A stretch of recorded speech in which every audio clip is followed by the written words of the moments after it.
everyone. It's the weekend. Welcome again to United Insurance's Line and Length. It's a cricket program where we look at the sport not only in the region, but internationally as well. I'm Barry Wilkinson. Hello to all of our friends on Sportsmax and Scene TV. With me, Andrew Seeley, and it's promising to be a very interesting week up ahead, and one that has just gone in cricket in the region and internationally.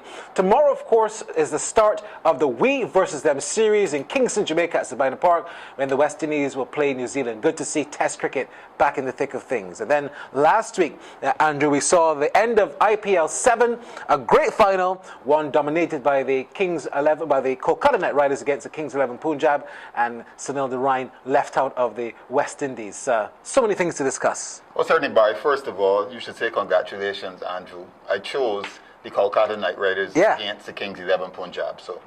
I didn't think about that. That was the furthest thing away from my mind. I would imagine now that he's brought it to the fore. Let me say, Andrew, you picked the correct one. Well done. Thank you, Barry. Yeah, well, your team won. They did, and the performance was great. In fact, what we saw in the IPL this year, the Indian players seemed to dominate, which suggests that the time is finally overflowing, because I think this was the genesis of the IPL. Perhaps we are now seeing what they actually wanted to happen. Indian players coming to the fore.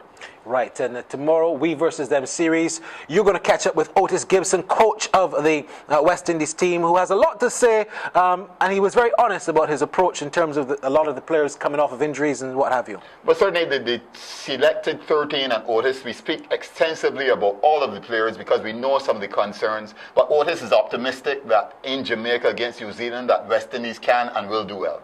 All right. When we come back on the show then, Andrew Seeley is going to be talking one-on-one with Otis Gibson. We look ahead to the We versus Them series, and a bit later on in the program, review of IPL 7. And what about England and Sri Lanka? We also got to talk about that.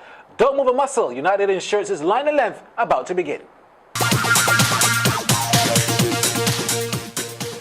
When you are insured with United Insurance, you know what it feels like to feel this safe. Choose the financially strong regional insurance company with the strength and stability to protect your prized possessions. For property, motor, business, and marine insurance, you're in safe hands with United Insurance.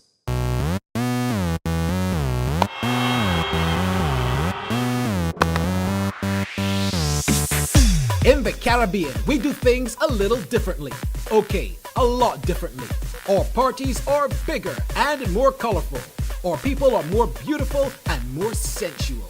Our fans are more expressive and loud. And our cricket is exhilarating.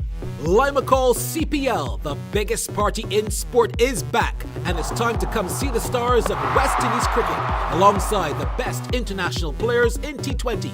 Peterson, Mulitharan, Hafiz, and many more when the Limacall CPL returns from 11th July to 16th August. The Caribbean comes alive with partying, dancing, cheering, and the thrill of the Limacall Caribbean Premier League. It's time to join the biggest party in sport. See cplt20.com for details.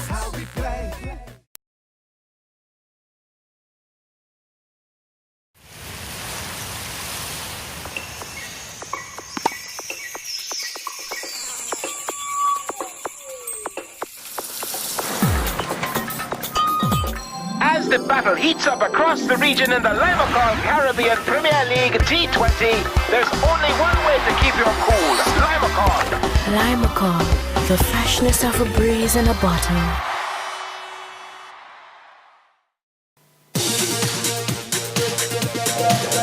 Welcome back to United Insurance's Line and Length, and with us the West Indies coach Otis Gibson on the eve of the test match in Jamaica, West Indies versus New Zealand. Otis, you've had about 12 days here in Barbados prior to the trip back to Jamaica. Looking forward to the first test against a New Zealand competition that you know pretty well at this stage. Yeah, for sure. Look, you know, it's always good to be back in the Caribbean playing test cricket in front of our own fans. We had a tough last two tours away to India and to New Zealand, where we lost quite comprehensively. So, you know, we're here now and looking to make amends. You know, we know that we can play better than we showed on those tours, and we can't wait to get out on the field and show that. Well, certainly the New Zealand team is one that you're very familiar with, as you mentioned. Probably some newcomers, of course, Corey Anderson, a recent addition to the squad. But the players that you have in this West Indies squad, are they looking forward to renewing the rivalry with New Zealand? Yeah, rivalry, I'm not sure. I think, we didn't play as well as we know we can play. The conditions were very different for us. We went from India, where it was sort of 32 degrees, to New Zealand, where the first test match it was about 12 degrees with the wind chill, probably making it less than that. And our guys didn't cope with it as well as we should have, but not making excuses. New Zealand have always been a tough opposition in New Zealand, and they showed that against us, and it is up to us now in our own conditions to go out and show that we are far better than we showed in New Zealand, and hopefully win handsomely like we did 2 years ago when New Zealand came to the West Indies. The squad has been selected, 30-man squad. Chris Gayle is back. We want to hear, obviously, about the status of his injury, but we're also happy, I imagine, to see the return of Jerome Taylor and Kemar Roach. Taylor had an outstanding regional 4-day season, so I'm sure you're glad to also have him back. Yeah, for sure, and I've always been an admirer of Jerome's from the time I came down, even before I came. When he was playing for the West Indies, he's always been a quality performer. He's had his issues with fitness and stuff. He went out of the game for a time, but it is great to see him back, and he's got a full series of regional first-class cricket behind him, so he's got a lot of bowling, a lot of miles in his legs, so not much concern with him. Kemar, obviously, has been one of our leading performers in the last 12 months before he got injured. It's an unfortunate injury that he had. He needed surgery. He had his surgery, and he's back in the frame. And then Shannon Gabriel is like I said, he's somebody that's improving all the time. He didn't do very well in New Zealand, but he didn't do badly either. It was just very difficult conditions for him. He's learned from that, and he's come here in camp, and he's really bowled well. So we have 3 guys that are really vying for those positions, and then we got Suleiman Ben, who's back into cricket as well after a long layoff, and Shane, who has been, to my mind, the outstanding bowler in Test cricket, probably up to until the point where he got banned. He's got a hell of a lot of wickets in the few games that he's played. A lot of 5-wicket hauls. He bowls a lot of overs and stuff like that. So we got a good balance in the bowling. Batting wise, obviously Chris is back. So tell us a bit about Chris. Obviously he went to Germany, as we understood. What happened in Germany, and what's the current status? What I understand is that he went to see a specialist there, and he had quite a few injections in his back to try and pain relief injections and stuff like that. His issues revolves around the nerves in his back. It tends to get trapped, and he gets a lot of pain. He's reporting no pain. He's come to camp, he's reporting no pain. He had a couple of hits today. He's had some catching and stuff. He's been moving around okay. We get to Jamaica, hopefully things go well with the flight in his back, because sometimes if you've got a bad back, it can get stiff on a flight. So hopefully the flight is okay tomorrow. He gets up there and everything is fine, and as far as I'm concerned, he should be good to go. So hopefully everything goes well and he can play his 100th test in front of his home fans and do well. And the rest of the batting has a relatively familiar look. Craig Brathwaite, Kieran Powell, Chandler Paul, Samuels, Kirk Edwards, Darren Bravo. Fairly familiar look. Are you happy with the type of production you've got from these players, especially in the 2 practice games you've had here in Barbados?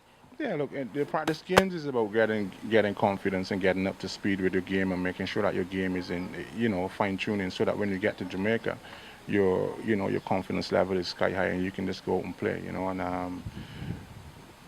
I think they will know that, again, in the last couple of series, that they didn't cover themselves in glory. We didn't get the sort of volume of runs that we need to get from those players. Shiv continues to churn out the runs for us, but people like Powell and Marlon to a certain extent also. Kirk Edwards played in a makeshift position as an opener and got a couple of half centuries, and he every time he gets an opportunity, he puts a score on the board, but we need a bit more consistency. We need a lot more consistency from our top 6 batters, and in an ideal world, I would like to see the top 6 batters averaging 40. If everybody was averaging 40 in Test cricket, or even in the series coming up, if everybody averages 40, it means that we've put a lot of runs on the board and given our bowlers something to go at, with a little bit of comfort. In terms of disappointments, are you disappointed that Sunil Narine is not part of your squad for the entire series against New Zealand? Look, it's always disappointing when players of Narine's caliber aren't involved in the series. The board has made a policy, and that is a policy. That is what it is. And we're going to miss him, of course we are. But we have, like I said, 2 very capable people in Shane and in Suleiman Ben there, and it'll be a great opportunity for Suleiman Ben to come back into Test cricket and continue his Test career. But missing Narine is going to be, we will miss him for sure. He's a quality bowler, and he's done well against New Zealand in the games that he's played also. So, but the game will still play. We will still go on with the game and win, and hopefully win the Test match. Okay, the mentioning Test matches, just heard recently, last couple of days, that Barbados will now host the 3rd Test match instead of Guyana. And obviously, you're coming back home to Barbados. How excited are you at the prospect now of playing in Barbados instead of Guyana for the 3rd Test match? I don't want to say excited. Excited probably means that I didn't want to go to Guyana in the first place, But we love playing cricket in Guyana, and it's been a while since we've played there. So we were very much looking forward to going there in conditions that we know very well, and probably would suit the makeup of the teams that we have at the moment, But having said that, Barbados is also a good place to play, and we look forward to coming there. Hopefully we're 2-0 up and we can wrap up the series 3-0 in Barbados, But it's a bit sad, the situation in Guyana from a team point of view, because we enjoy going to Guyana and playing over there. So, but whether it's Barbados, Guyana, Jamaica, Trinidad, Dominica, wherever, we enjoy playing in front of our own fans. And Barbados is no different if we're going to Guyana and trying to win a series. Well, finally, Otis, to the fans, obviously it's a time when there's World Cup football on. We just come out of IPL. Some people may be saying will the cricket suffer? So what do you want to tell the fans in the Caribbean about this West Indies hosting of New Zealand? Well, look, I guess the first thing is, it is in Jamaica. There's a lot of excitement around Chris Gale's 100th Test match and so on, and all things being equal and Chris being fit to take the field, and there'll be a good. There's a very high possibility that he's going to play in the game. So there's a lot of excitement around that. We're trying to. I made mention of excellence in the last interview I did, and we've always been striving for excellence. And we've had a really good camp. Got some good young players, exciting young players. We've got some old heads, and we enjoy playing in front of our fans because that is where, we're very comfortable doing it. The last couple of years the fans have been coming back out to support us, and we need their support, We need their patience also, but we need their support as we continue to build towards being a better team, and a team that represents the region very, very well, and win Test matches and won the internationals and T20s, which is what everybody wants, So we're working every day, like you see us here today. We're working every day towards making our fans proud of the team and the way we carry ourselves and the brand of cricket that we play. So we hope that they will come out and continue to support us. We know that we don't always make them happy, but we try, and hopefully we'll see them in the grounds in Jamaica will be filled, and in Trinidad we know we always get great support in Trinidad. Obviously Dinesh Ramdin being the captain from Trinidad now means that we might get a few more fans coming out to support him, and then when we come back to Barbados, Barbados might get the opportunity to see us wrap up the series 3-0, and hopefully everybody will be happy, So, but we're very excited to be home playing again anyway. Well, that's Otis Gibson, the coach of the West Indies team. He's looking forward to the series, we versus them, West Indies versus New Zealand. And you're watching United Insurance's Line and Length, and we'll be right back.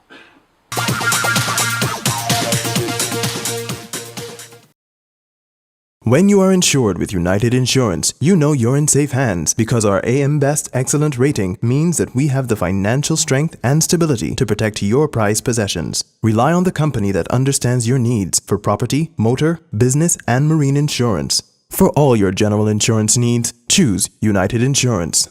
Limacall CPL, the biggest party in sport, is back. And it's time to come see the stars of West Indies cricket alongside the best international players in T20 when the Limacall CPL returns from 11th July to 16th August. The Caribbean comes alive with partying, dancing, cheering, and the thrill of the Limacall Caribbean Premier League. It's time to join the biggest party in sport. See cplt20.com for details.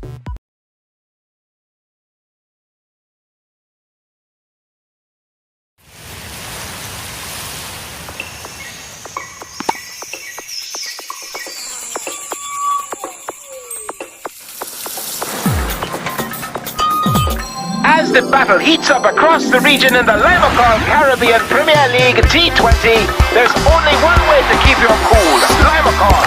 Limacall, the freshness of a breeze in a bottle.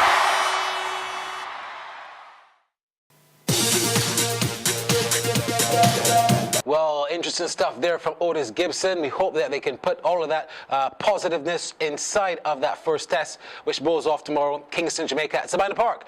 Now, IPL 7, what a finale it was. I want to go back, let's look back at how things finished in IPL 7. Dramatic fashion. Kings 11 Punjab could not hold on. Their owner, Priti Zinta, was indeed crying at the end because it was so sad for them. They got a taste of their own medicine because in the very first day of this tournament, they beat the Chennai Super Kings by scoring 204 runs, and Chennai Super Kings, they fell short. They were shocked. They were jolted. And throughout this series, we've seen them post some very high totals, only to defend them. But on this occasion, KKR jolted them. They surprised them. 399 runs. That's what I'm thinking. In the final of the IPL, we are talking plenty runs, Barry, and it was great. Manish Pandey with 94, proving that the Kolkata Knight Riders know how to win, and the chase, they monitored the chase well and finished equally well. You go back to that game when the KKR were able to beat, I think it was the Mumbai Indians, in a game where the run chase was a tumultuous run chase. Pathan made 75 from 22 balls, or some ridiculous thing like that.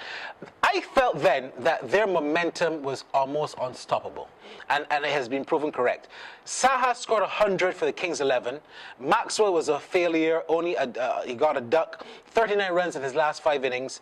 But you look at how Saha batted, he got 115 from 55, a partnership with Vora, who made 67. They were able to carry the score from 30 for 2 in the 6th over to 159 for 3 in the 18th over. And I thought that was going to be enough for the platform for Kings 11. I really thought Saha batted well. You look at his array of shots, you look at how he presented himself as a batsman. But where they faltered was, I think, the bowling changes when KKR came out to bat.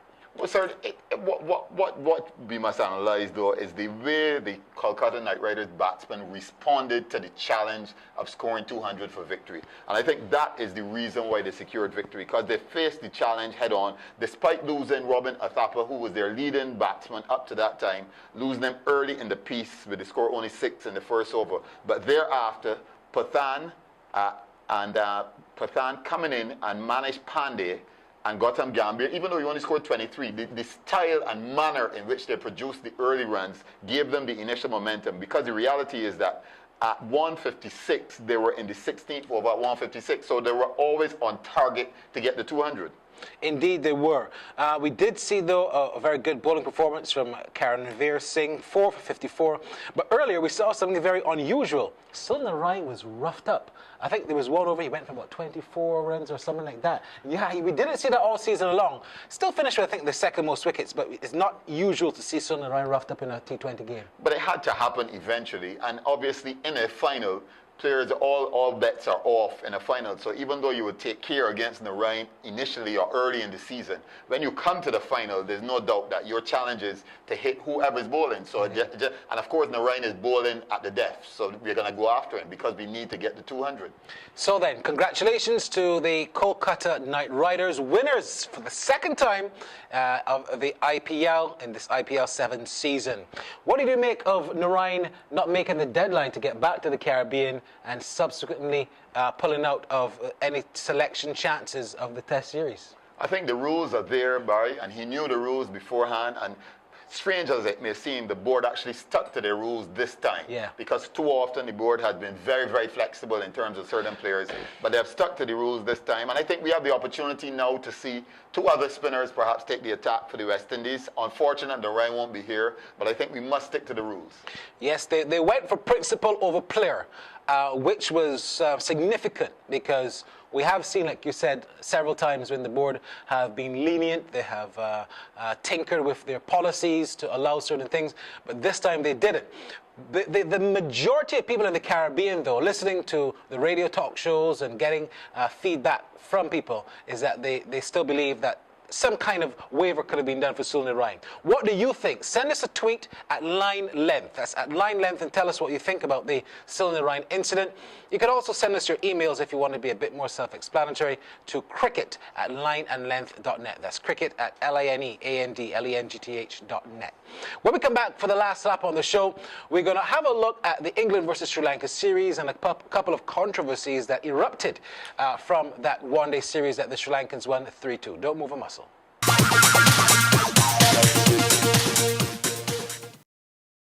When you are insured with United Insurance, you know you're in safe hands because our AM Best Excellent rating means that we have the financial strength and stability to protect your prized possessions. Rely on the company that understands your needs for property, motor, business, and marine insurance. For all your general insurance needs, choose United Insurance. Limacol CPL, the biggest party in sport, is back. And it's time to come see the stars of West Indies cricket alongside the best international players in T20 when the Limacol CPL returns from 11th July to 16th August. The Caribbean comes alive with partying, dancing, cheering, and the thrill of the Limacol Caribbean Premier League. It's time to join the biggest party in sport. See cplt20.com for details.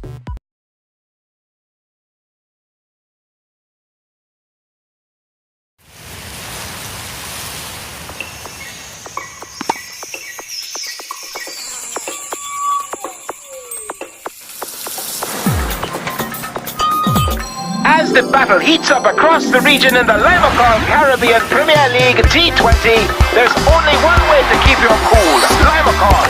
Limacol, the freshness of a breeze in a bottle.